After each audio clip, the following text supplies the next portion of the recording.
नमस्कार बच्चों, वीडियो के इस भाग में मैं आपका स्वागत करती हूँ। तो बच्चों, हमने पिछले भाग में देखा था कि किस तरह से हम विभाजन सूत्र को सत्यापित करते हैं। तो आज हम विभाजन सूत्र यानी कि सेक्शन फॉर्मूला पर आधारित कुछ उदाहरण देखेंगे और समझने की कोशिश करेंगे। तो चलिए देखते हैं।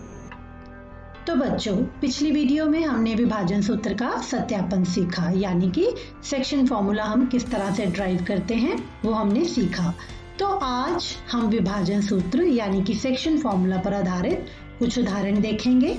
तो आपको ध्यान में है कि अगर हमारे पास दो बिंदु हैं A x1 y1 और एक बिंदु B है x2 y2 और एक बिंदु P है जो A और B को m/n में बांटता है, तो हमारे पास सेक्शन फॉर्मूला यानी कि विभाजन सूत्र क्या होगा। x बराबर mx2 जमा nx1 बटा m जमा n, y बराबर होगा my2 जमा ny1 बटा m जमा n। तो बच्चों, एक उदाहरण देखते हैं। बिंदुओं -3, 10 और 6, -8 को जोड़ने वाले रेखाखंड को बिंदु -1, 6 किस अनुपात में विभाजित करता है। तो बच्चों, हम इसे आलेख के रूप में देखते हैं।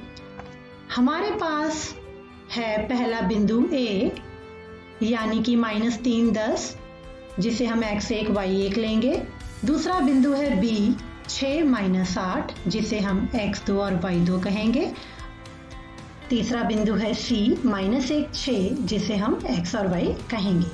तो अब हम इन तीनों बिंदुओं को यानी कि A, C और B को एक रेखाखंड से जोड़ देंगे। तो अब हम AC अनुपात CB ज्ञात करना चाहते हैं।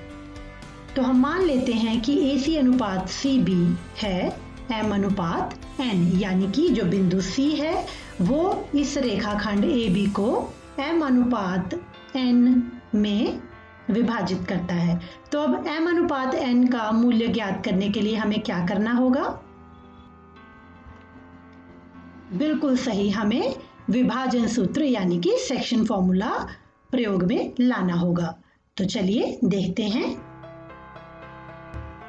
सबसे पहले हम विभाजन सूत्र का प्रयोग करके x बराबर mx2 योग nx1 बटा m योग n से x बराबर -1, x1 बराबर -3 और x2 को 6 रखने पर हमें क्या प्राप्त होता है, हम देखते हैं।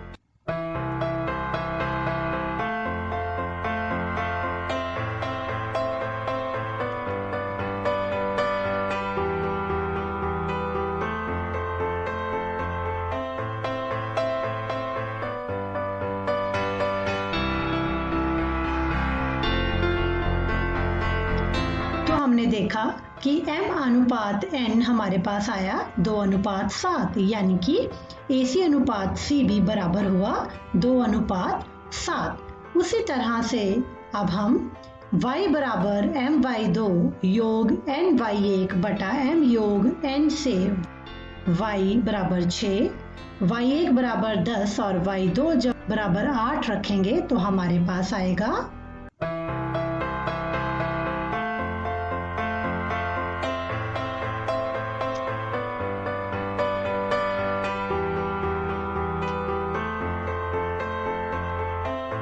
तो आपने देखा बच्चों, यहाँ पर भी जब हमने इसको हल किया तो m/n हमारे पास हुआ 2:7, यानी कि AC अनुपात CB बराबर हुआ 2:7। तो बच्चों, हमने क्या देखा, जो बिंदु C है वो A और B बिंदुओं को 2:7 में विभाजित करता है।